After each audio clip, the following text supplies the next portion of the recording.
안녕하세요. 오토데스크에 근무하는 정진철입니다. 오늘 이 시간에는 3ds Max 2016 익스텐션 2 제대로 활용하기라는 제목으로 세션을 진행하도록 하겠습니다. 지금 보시는 이 백그라운드 이미지 같은 경우에는 3ds Max로 제작한 이미지고요. 뒤에 또 보시면 로고가 있죠.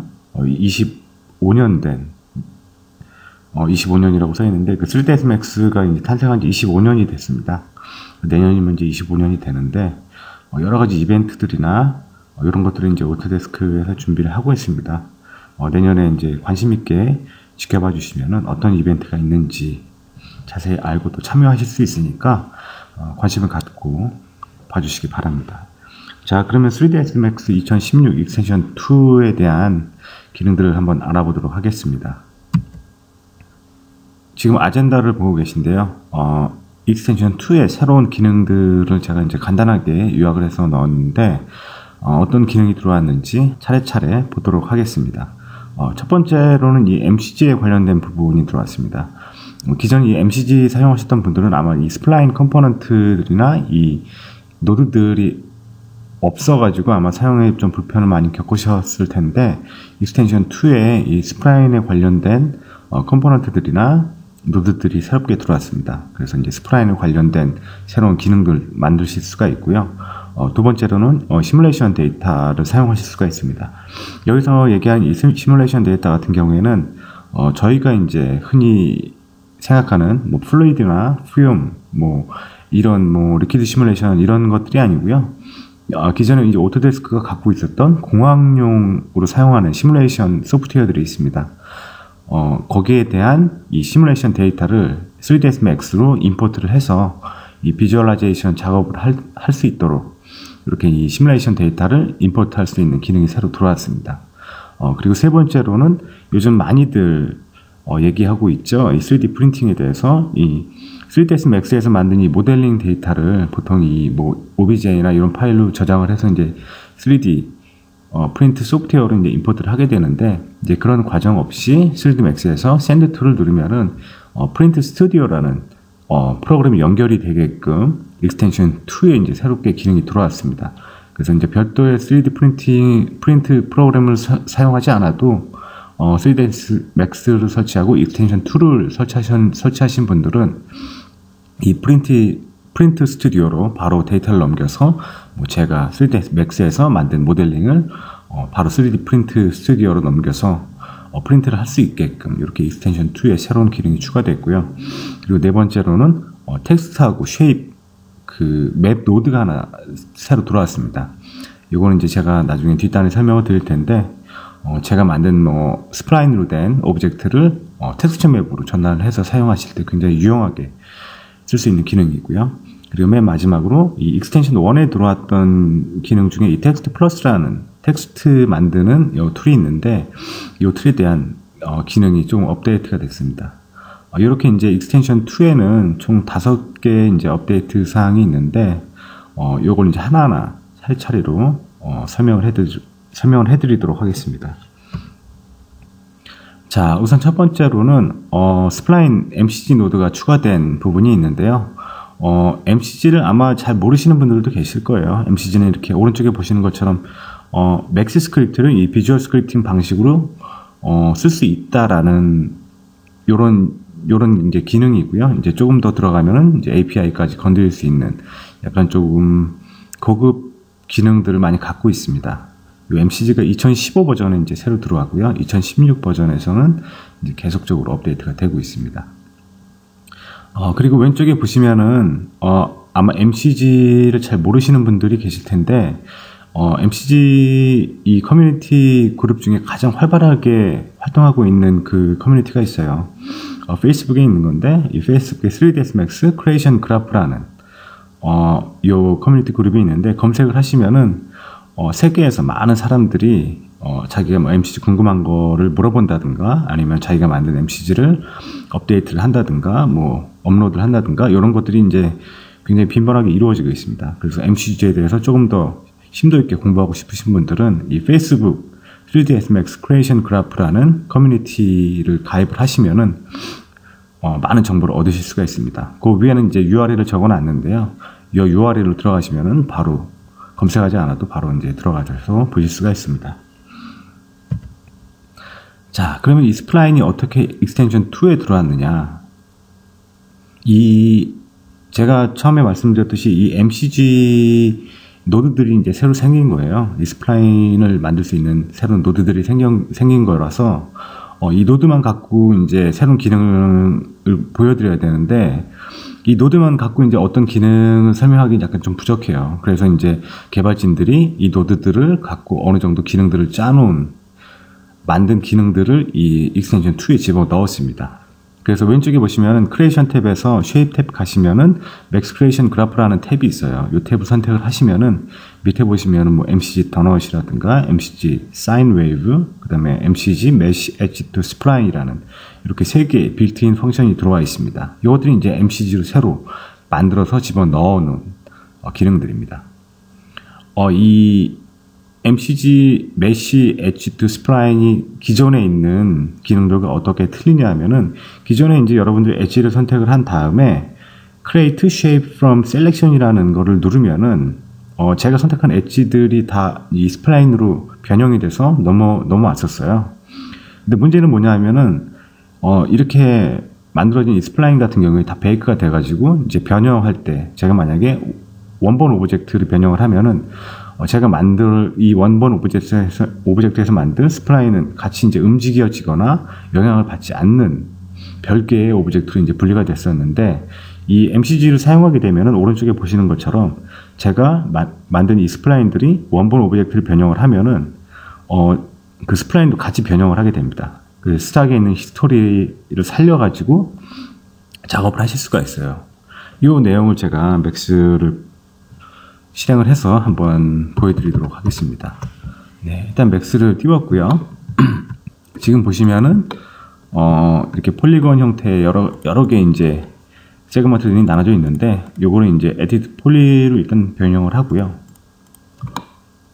에디터블 폴리로 와서 지금은 이제 엣지들이 다 일률적으로 되어 있는데, 요거를 이제 폴리건 메뉴에서 제너레이트 포톨로지를 눌러서 약간 좀 변형을 해보도록 하겠습니다.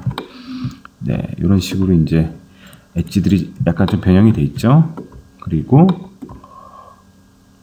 이제 그 익스텐션 2에 새로 들어온 기능인 스플라인 기능을 한번 사용해 보도록 하겠습니다. 제가 말씀드렸듯이 크리에이션 탭에 오셔가지고 이 쉐입 탭에 오시고 밑에 보시면 스플라인이라고 있는데, 맨 밑에 보시면은 맥스 크리에이션 그래프라는 이 새로운 탭이 있을 거예요. 이 탭을 선택을 하시면은 이렇게 세 개의 새로운 메뉴들이 들어와 있습니다. 그 중에서 맨 오른쪽에 있는 MCG 메쉬 엣지 투 스플라인이라는 명령을 한번 실행을 해보도록 하겠습니다. 클릭을 한 다음에 아무데나 그냥 클릭을 누르세요. 그러면은 새로운 오브젝트가 이제 생성이 된 걸 보실 수가 있어요. 이렇게 MCG 메쉬 투 엣지 투 스플라인이라는 게 보이시죠? 요거를 이제 0점에다 맞추고요. 그 다음 모디파이로 간 다음에 파라미터 보시면은 이쪽에 메쉬라는 버튼이 있습니다.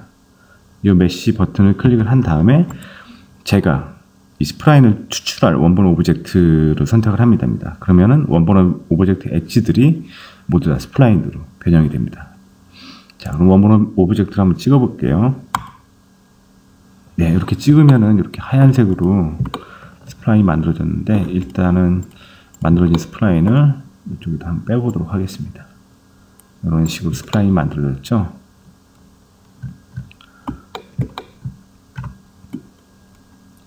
자, 기존에 이 엣지들만 크리에이션 했을 때 보시면은 여기 Create Shape from Selection이라고 있죠. 이렇게 했을 때하고 다른 점을 제가 한번 보여드릴게요. 새로운 쉐입 오브젝트가 생성이 되어 있고요. 지금은 뭐 탄젠트가 많이 먹어가지고 일단은 점을 다 선택한 다음에 이거를 코너로 다 바꾸면은 이렇게 보는 것처럼 색깔을 좀 바꾸겠습니다. 똑같은 오브젝트가 두 개가 생긴 거죠. 하나는 그냥 이쪽 엣지를 선택한 다음에 create shape from selection이라는 걸 적용을 한 거고요. 오른쪽은 MCG를 만들어서 적용을 한 겁니다. 자, 그럼 이제 원본 오브젝트를 한번 변형을 한번 해볼게요. 여기에서 간단하게 그냥 FFD로 변형을 해보도록 하겠습니다.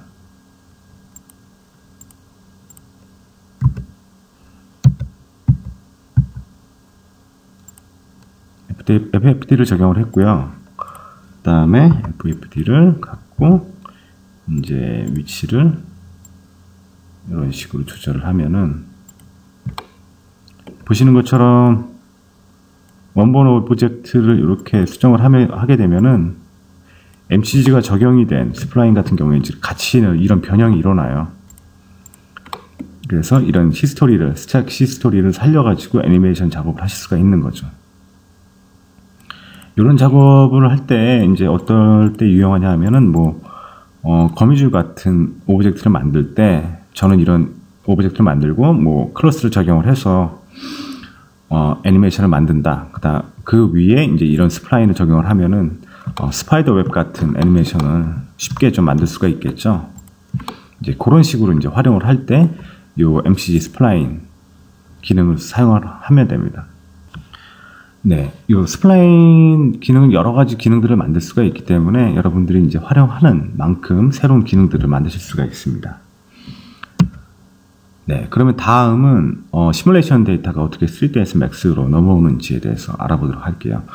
처음에 설명드렸듯이 이 시뮬레이션 데이터는 이제 저희가 생각하는 시뮬레이션 데이터가 아니고요. 오토데스크에서 공학적으로 사용되는 시뮬레이션 소프트웨어들이 있습니다.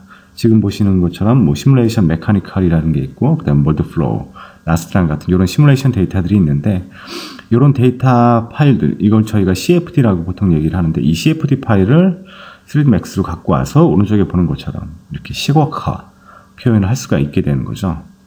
기존에는 이제 이 데이터를 불러오지 못했는데, 익스텐션 2에는 이 기능들을 사용할 수 있도록 이제 버전업이 된 겁니다. 이 업그레이드가 된 겁니다. 자, 그러면은 일단은 이 데이터가 어떻게 비주얼라이제이션이 되는지 한번 간단하게 예를 한번 보도록 할게요.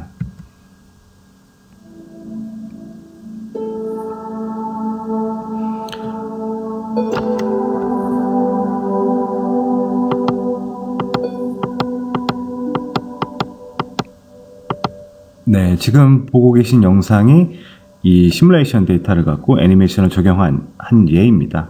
이 건물이 있으면은 이 건물에 닿는 공기들이 어떤 식으로 이제 돌아가고 이런 이제 공기 역학적인 것들을 이제 계산할 때 이제 시뮬레이션 소프트웨어를 사용을 하는데요. 이 데이터를 갖고 비주얼라이제이션 작업을 하게 되는 거죠.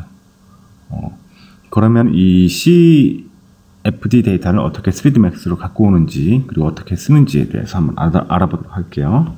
자, 다시 Max로 돌아오겠습니다. 자, 지금 보고 계신 이 오브젝트가 이 시뮬레이션 데이터를 보기 위한 이 샘플 데이터입니다. 그래서 이 위에 보시면은 에어컨이 있고요. 이 에어컨에서 바람이 나오면은 어떤 식으로 이 방에 공기 흐름이 돌아가는지 그런 이제 데이터들이 있어요. 시뮬레이션 데이터들이 있는데 그 데이터를 한번 불러와 보도록 하겠습니다. 일단은 크리에이션에서 이 지오메트리 누르신 다음에 밑에 보시면 CFD라는 게 있습니다. 여기 오셔가지고 명령을 누르셔도 되고요. 아니면은 X를 누르셔가지고 CFD라고 치면은 CFD에 관련된 모든 명령어들이 나옵니다. 여기서 세 번째 보시면은 파일 임포트가 있습니다. 이 CFD 데이터는 CSV라는 확장자를 갖고 있는데 이 CSV 파일을 불러오는 명령이죠. 일단 클릭을 하고요. 그 다음에 이 CSV 파일이 있는 폴더로 가서 그 CSV 파일을 이제 불러오게 되는 거죠.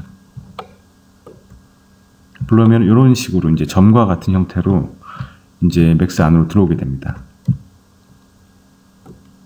지금 보시면 이렇게 점이 있죠. 모디파이에 가시면은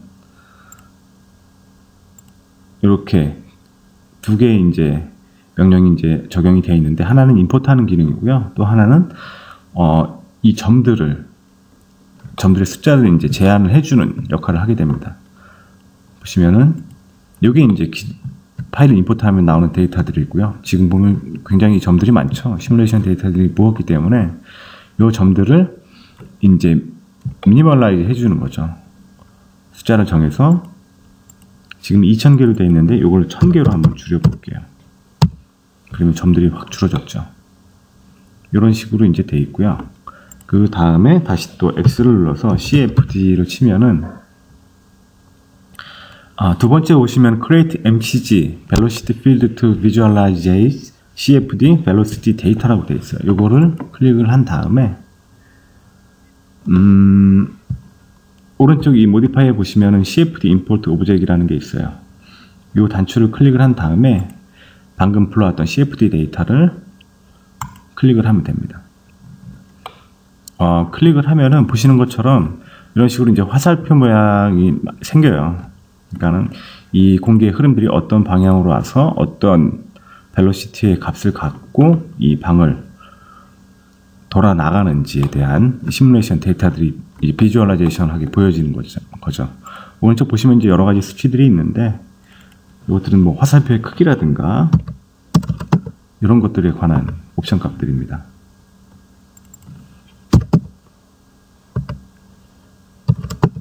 네. 이런 걸 갖고 아까 보셨던 그런 영상 같은 것들을 이제 만들 수가 있는 거죠.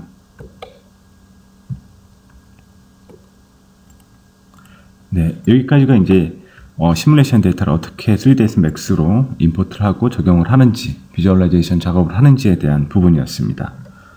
다음은 3D 프린트 스튜디오를 어떻게 사용하는지에 대해서 알아보도록 하겠습니다. 처음에 말씀드렸듯이 기존에 이 3D 프린트를 하기 위해서는 별도의 이 3D 프린트용 소프트웨어를 설치를 해가지고 맥스에서 뭐 OBJ나 FBX를 저장을 한 다음에 그 소프트웨어에서 이제 다시 한번 임포트를 하는 이런 식의 이제 워크플로우를 가져갔는데 익스텐션 2를 설치하게 되면은 맨 위에 보시는 것처럼 메인 메뉴 안에 프린트 스튜디오라는 새로운 탭이 생기고요. 거기에 Send to Print Studio라는 메뉴가 하나 들어가 있습니다. 그래서 제가 3ds max에서 사용하고 있는 모델링 데이터를 이 Send to Print Studio를 클릭을 하게 되면은 바로 이 오른쪽에 보시는 것처럼 이 프린트 스튜디오가 이제 실행이 되고요. 그 안으로 자동으로 이제 모델이 생성이 됩니다. 그러고 나서 최종적으로 이제 이 3D 프린트를 하게 되는 거죠. 오토데스크에도 이 3D 프린트를 출시를 했습니다. 이 엠버라는 3D 프린트를 출시를 했고요. 이제 이게 이제 기본 프린터로 돼가지고 이 프린트 스튜디오를 사용하실 수가 있습니다. 그리고 이 프린트 스튜디오 같은 경우에는 이 스파크라는 플랫폼, 그 오픈소스 플랫폼을 갖고 만들어졌는데, 이 스파크라는 오픈소스 플랫폼 같은 경우에는 여러분이 이제 원하는 3D 프린트용 소프트웨어를 자유자재로 이제 제작을 하실 수가 있어요. 기존에는 이 각각의 프린트마다 이제 새로운 소프트웨어들이 있어가지고, 맞는 소프트웨어들이 있어가지고, 이제 그 소프트웨어를 꼭 사용을 해야 되는데, 그런 소프트웨어들을 이제 하나로 만들 수가 있게 된 거죠. 이 스파크를 갖고. 그래서 이제 원하는, 프린트를 넣거나 아니면 새로운 뭐 프린트 규격을 만든다거나 그런 걸 사용할 때 이 스파크를 사용을 하시면은 굉장히 좀 편리하게 소프트웨어를 만드실 수가 있습니다. 자, 그러면은 이 프린트 스튜디오를 어떻게 사용하는지에 대해서 한번 알아보도록 하겠습니다. 자, 다시 3ds max로 넘어가겠습니다. 지금 3ds max로 넘어왔고요. 맥스 안에 보시면은 이렇게 이제 간단하게 모델링 데이터가 있어요. 요거를 이제 어떻게 3D 프린트로 넘기는지 한번 보도록 하겠습니다. 일단은 위쪽에 보시면은 익스텐션 2를 설치를 하셨으면은 이 프린트 스튜디오라는 새로운 메뉴가 아마 생겼을 거예요. 이 메뉴를 선택을 하고 Send to Print Studio라는 이 명령어를 실행을 하게 됩니다. 그러면 이렇게 지금 보시는 것처럼 프린트 스튜디오라는 새로운 소프트웨어가 실행이 되고요. 이제 저는 이제 디폴트 셋업을 했었는데 이 프린트 스튜디오를 어떻게 사용하는지 제가 잠깐 보여드리도록 할게요. 이 왼쪽에 보시면은 지금 엠버라고 되어 있죠. 여기가 이제 프린트를 설정을 하는 겁니다. 그래서 제가 갖고 있는 프린터를 선택을 할 수가 있고요. 그 다음에 새로운 프린터를 만들어서 넣을 수도 있습니다.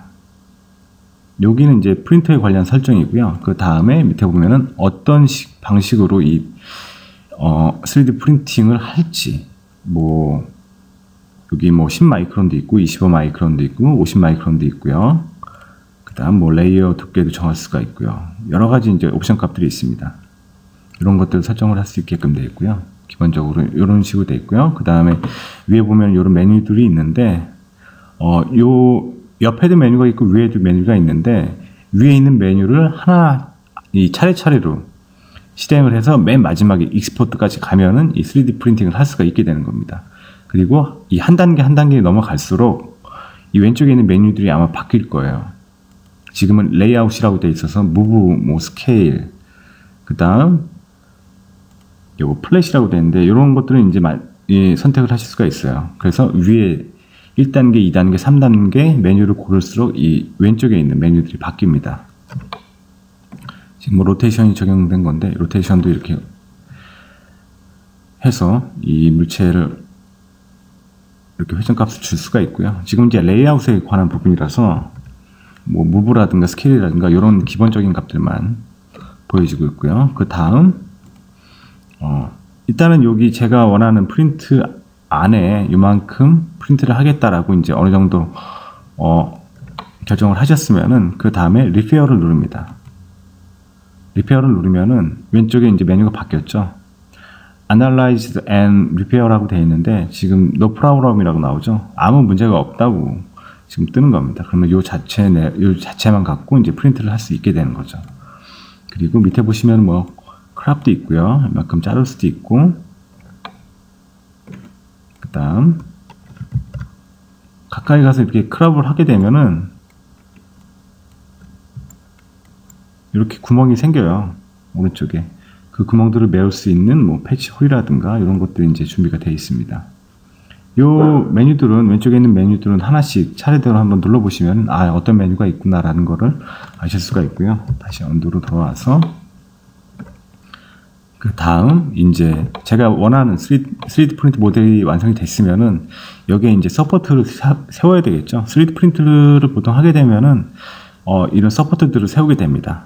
왜 그러냐면 이제 뭐 무게가 틀리다거나 아니면 이런 구멍 같은데 또 무너질 수도 있기 때문에 이런 서포트를 세우게 됩니다. 그러면 서포트 단계를 한번 눌러볼게요.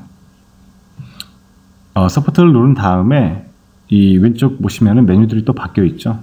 지금 서포트에 대한 메뉴들이 나와 있는데 옵티마이즈 로테이션을 누르면은 이 프린트 스튜디오가 자체적으로 오리엔테이션을 정해줍니다. 그래서 프린트하기 가장 적합한 각도로 이 오브젝트를 회전을 해주게 되는 거죠. 그리고 add 서포트 하게 되면은 그 다음에 계산이 다 끝나면은 이런 식으로 이제 서포트들이 나오게 되는 거죠. 이런 식으로 돌려보고요.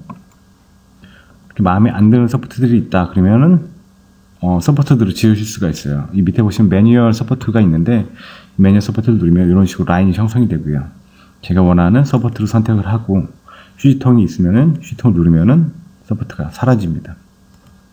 이런 식으로 이쪽에 있는 건 제가 한번 싹 지워 볼게요.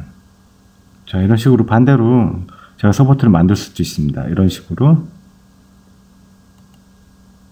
그러면 이렇게 새로운 서포트가 들어와 있죠. 그 다음에 이제 맨 마지막에서 이제 두 번째 단계인데 프리뷰를 한번 누르게 됩니다. 자, 그러면은 다시 또 이 3D 프린트 스튜디오가 계산을 들어가고요. 위쪽에 보시면 slices are being generated라고 나온 다음에 이 오른쪽에 이제 퍼센테이지가 올라가게 되죠. 이 퍼센테이지가 100%까지 올라가면은 어떤 식으로 프린트가 되는지에 대한 프리뷰가 나오게 됩니다. 이런 식으로 이제 3D 프린트 제너레이션, 이 3D 프린트 스튜디오를 사용하게 되면은 기존에 이제 맥스 모델링 파일을 다른 파일로 저장을 한 다음에 다시 또 불러오는 이런 번거로움을 이제 하지 않으셔도 되고, 또 이 프린트 스튜디오를 갖고 여러 가지 프린트를 사용할 수 있기 때문에 다른 프로그램을 또 열고 다른 프로그램을 또 실행을 하고 프린트 종류에 따라서 이렇게 하는 번거로움이 많이 사라지게 되겠죠. 자, 프리뷰 단계가 끝난 다음에요. 여기 보시면 왼쪽에 보시면 프리뷰 슬라이드라는 메뉴가 뜨는데 요거를 이렇게 슬라이드를 올렸다 내렸다 하게 되면은 이런 식으로 어떤 식으로 이제 프린트가 되는지 프리뷰를 할 수가 있습니다. 네, 이런 식으로 이제 진행이 될 거고요. 에스티메이트 타임은 2시간 45분이 나오네요. 그리고 밑에 보시면은 익스포트 프린트 파일이라고도 있고요. 그 다음 위쪽에 보시면 익스포트도 있고요. 뭐 두 개 다 선택을 하셔도 됩니다. 이런 식으로 익스포트를 하시면은 최종적으로 이 3D 프린트를 할 수 있는 3D 프린트를 하는 이 마지막 단계까지 오게 되는 거죠. 네, 여기까지 3D 프린트 스튜디오를 어떻게 3D 맥스에서 사용하는지에 대한 설명을 진행을 했습니다. 다음은 이 텍스트하고 쉐입 맵이라는 새로운 노드가 들어왔는데 여기에 대해서 설명을 드릴게요. 매테리얼 에디터에 가시면은 아마 새로운 노드 두 개를 발견하실 수가 있을 거예요. 하나는 쉐입 맵이라고 되어 있고요. 또 하나는 텍스트 맵이라고 되어 있습니다. 쉐입 맵 같은 경우에는 보통 이 일러스트레이션 파일을 갖고 와서 스플라인을 만들게 되는데 3ds max로 들어온 스플라인 파일들을 텍스처 맵으로 변환을 해서 사용하실 수가 있어요. 그 다음에 이 텍스트 맵 같은 경우에는 텍스트 플러스라는 텍스트 이 툴이 들어와 있죠. 이 텍스트를 갖고 역시 마찬가지로 텍스처 맵으로 제작을 할 수가 있습니다. 이 두 방식은 다 벡터 방식으로 되어 있어서 뭐 렌더링을 걸어도 가까이 가서 렌더링을 걸어도 비트맵 방식으로 나오지 않고 이 벡터 방식으로 나오기 때문에 깨지지가 않습니다. 이게 이제 장점이 되고요. 그 다음에 이 스플라인 변형을 해도 애니메이션처럼 이 텍스처 맵이 변형이 들어갑니다. 똑같이. 요걸 갖고 이제 애니메이션 작업을 하셔도 되고요. 요게 이제 큰 장점입니다. 요 새로운 노드들을 어떻게 사용하는지 한번 알아보도록 할게요. 다시 맥스로 돌아와서요. 보시면 이렇게 사각형을 제가 만들어 놨는데 지금 매테리얼 에디터를 한번 열어보도록 하겠습니다. 열면은 간단하게 되어 있어요. 그냥 스탠다드 노드에 갖고 스탠다드 이 매테리얼을 갖고 쉐입 노드 보시면은 이쪽에 새로운 쉐입 맵이라는 노드가 들어왔는데 이 쉐입 맵을 디퓨즈 값에 연결했습니다. 그리고 제가 만들어 놓은 쉐입 맵 한번 보도록 할게요. 자, 요거는 이제 다 일러스트레이션에서 작업을 한 파일을 3ds max로 임포트해서 갖고 온 오브젝트입니다. 이렇게 이제 스플라인 오브젝트가 있고요. 이 쉐입 맵을 더블 클릭을 하게 되면은 오른쪽에 이제 파라미터가 있는데 쉐입 파라미터라는 곳이 있어요. 여기에 이제 쉐입 오브젝트를 선택을 할 수 있게끔 이 버튼이 있습니다. 지금 none이라고 되어 있는데 이걸 클릭을 한 다음에 제가 일러스트레이터에서 만든 그 스플라인을 클릭을 합니다. 자, 클릭을 하면 이런 식으로 이제 텍스처 맵이 변했죠. 실제적으로 가서 보면은 이런 식으로 이제 텍스처가 나오는 거죠. 그리고 지금 보시면은 이 사각형에 어떻게 배치를 할지에 대한 여러 가지 옵션들이 이제 나옵니다. 보시면은 이 오른쪽 파라미터에 보시면은 필 컬러, 라인 컬러, 백그라운드 컬러 이런 것들을 지정을 할 수가 있어요. 그래서 뭐 백그라운드 컬러 같은 경우에는 뭐 까만색으로 지정을 하면 이렇게 까만색으로 나오고요. 다시 하얀색으로 돌린 다음에 그다음 라인 컬러 같은 경우에 뭐 빨간색으로 놓고요. 그다음 라인을 했으니까 이제 라인을 지정을 해야 되겠죠. 지금은 이제 라인이 안 나오니까 이 왼쪽에 보시면 크로스 쉐입이라는 게 있습니다. 여기 렌더 아웃라인을 누르면 이런 식으로 빨간색으로 이제 아웃라인이 생기는 거죠. 이 두 개 값도 설정을 할 수가 있고요. 이런 식으로 색깔하고 이 아웃라인에 대한 것들은 이제 정리할 수가 있고요. 그 다음에 맵 바운더리 같은 경우에는 얼마나 크게 이 박스에 넣겠느냐라는 겁니다. 그래서 쉐입 바운드 같은 경우에는 이 쉐입을 이 사각형에 꽉 차게 넣는 거죠. 이 바운드 박스, 이 오브젝트 바운딩 박스가 이 쉐입 텍스처 맵의 그 UV 맵을 따라가는 것처럼 이렇게 꽉 차게 나오고요. 그 다음 매뉴얼 같은 경우에는 제가 지정을 할 수가 있습니다. 크기를. 그리고 픽 같은 경우에는 제가 원하는 이 스플라인을 선택을 해가지고 바운더리 박스를 정하는 겁니다. 픽을 누른 다음에 버튼이 있으면 이 버튼을 누르고 만들어 놓은 이 사각형을 클릭을 하게 되면은 이 사각형을 UV 값으로 이제 인식을 해서 이 안에서 이제 텍스처 맵이 정의하게 되는 거죠. 그래서 뭐 제가 이렇게 옮기면은 지금 한 반 정도만 나오게끔 살짝 걸쳐놨는데 이 사각형 안에 반이 나오니까 여기도 똑같이 이런 식으로 반이 표시가 되는 거죠. 이런 식으로 이제 바운더리도 정할 수가 있고요. 그 다음에 만약에 이 오브젝트에 children 오브젝트가 있다. 그러면은 이런 설정 값들을 정해놓으면은 같이 또 이 children 오브젝트도 이제 텍스처 맵에 같이 포함이 돼서 나오게 되는 겁니다. 이런 식으로요. 네, 기본적으로 이제 이 쉐입 맵 노드가 하는 일들은 이제 요게 이제 답니다. 요걸 갖고 이제 어떻게 응용을 해서 사용하느냐, 요거는 이제 여러분들이 해결해야 될 문제인 거고요. 그 다음 또 밑에 보시면은 텍스트 맵이라는 새로운 노드가 들어와 있어요. 방금 전에 이제 쉐입 맵에 대한 부분을 했고요. 텍스처 맵도 이제 똑같습니다. 요 텍스처 맵 하나 만들고 요걸 이제 디퓨저에 연결해 볼게요. 그 다음에 요건 지우고요. 자, 기존에 제가 이 텍스트 플러스를 만들어 놓은 요 글자들이 있는데 요 글자들을 갖고 한번 적용을 해 볼게요. 똑같습니다. 보시면은 메테리얼 보면은 텍스트 플러스라는 걸 알 수가 있어요. 보시면 여기 텍스트 플러스라는 게 있죠. 이 텍스트 플러스를 갖고 이제 똑같이 아까 쉐입 맵처럼 텍스처 맵을 만드실 수가 있습니다. 이 텍스트 맵 더블 클릭하면은 아까와 똑같이 파라미터들이 뜨게 됩니다. 보시면 여기 또 텍스트 파라미터라고 있죠. 옵션 값도 이제 거의 똑같고요. 그리고 이제 제가 원하는 텍스트 맵을 넣기 위해서 텍스트 오브젝트를 선택을 하게 됩니다. 지금 넌이라고 되어 있고요. 선택을 하고 찍으면 이런 식으로 3Dmax라고 바로 텍스처 맵으로 이제 변환이 되죠. 이 바운더리 똑같이 아까와 똑같이 바운더리를 정할 수가 있어요. 픽 오브젝트는 아까처럼 이렇게 사각형으로 만들어 놓은 스플라인이 있으면은 그걸 이제 바운더리를 잡아가지고 UV 값을 정하는 거고요. 왼쪽도 똑같이 뭐 children이 있으면은 이런 식으로 children도 나오게끔 설정을 하는 거고요. 그 다음 뭐 아웃라인 같은 것도 넣을 수가 있고요. 그 다음 오브젝트 색깔이라든가 아웃라인 색깔도 똑같이 정할 수가 있습니다. 기존에 이제 쉐입 맵에서 봤던 모든 기능들을 이 텍스트 맵에서도 똑같이 구현을 하실 수가 있습니다. 네, 이렇게 이제 새로 두 개의 이 텍스트 노드가 이제 들어오게 된 겁니다. 자, 그러면 이제 마지막으로 텍스트 플러스에 이제 새로 업그레이드된 기능들에 대해서 말씀드리도록 하겠습니다. 이 텍스트 플러스 같은 경우에는 익스텐션 1에 2016 익스텐션 1에 들어온 기능들이고요. 기존에 사용하셨던 이 텍스트 플러스를 그대로 사용하시면은 되고, 이제 추가된 기능이 어떤 기능이냐 하면은 제가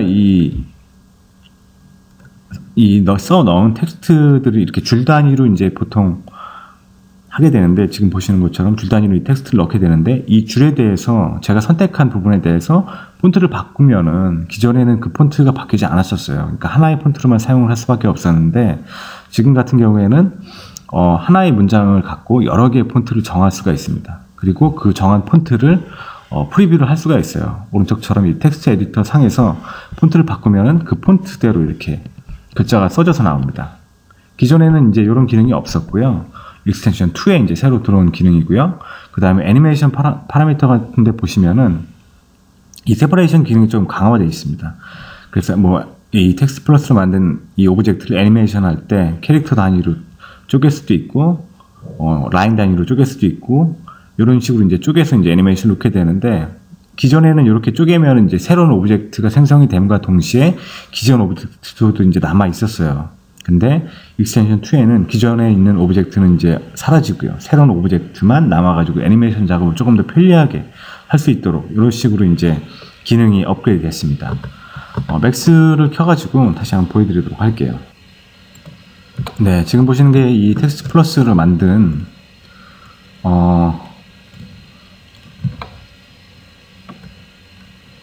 오브젝트입니다. 그래서 이렇게 텍스트 에디터를 열고 제가 뭐 여기에 이제 폰트를 바꾼다거나 할 때 기존에는 이 폰트가 이 차 안에서 이렇게 바뀌지가 않았어요. 이 폰트 지정만 해가지고 전부 다 이제 바꿀 수만 있었는데 지금 뭐 이렇게 선택을 하면은 제가 원하는 폰트 모양을 이 에디터 안에서 보실 수가 있습니다. 그리고 이 밖에 있는 오브젝트들도 똑같이 변형이 되고요. 요게 이제 기능이 업그레이드 된 내용 중에 하나고요. 그 다음에 밑에 보시면은 쭉 내려 보시면은 요 애니메이션 탭이 있는데 이 애니메이션 탭에 뭐 캐릭터, 월드, 라인, 그 다음에 파라그래프이 있는데 어떤 단위로 만들어 주겠느냐라는 내용이에요. 그래서 오브젝트 같은 경우에는 이걸 하나의 오브젝트로 넣고요. 캐릭터로 누르면은 별개의 이제 오브젝트가 생성이 되는 거죠. 지금처럼요.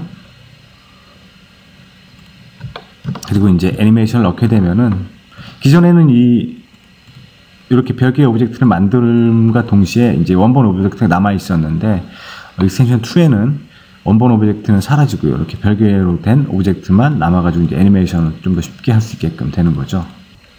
자, 이렇게 이제 지금 보시는 이 왼쪽 같은 경우에는 제가 애니메이션 다 집어넣은 건데 하나는 캐릭터 단위로 세퍼레이트 해서 애니메이션을 넣은 거고요.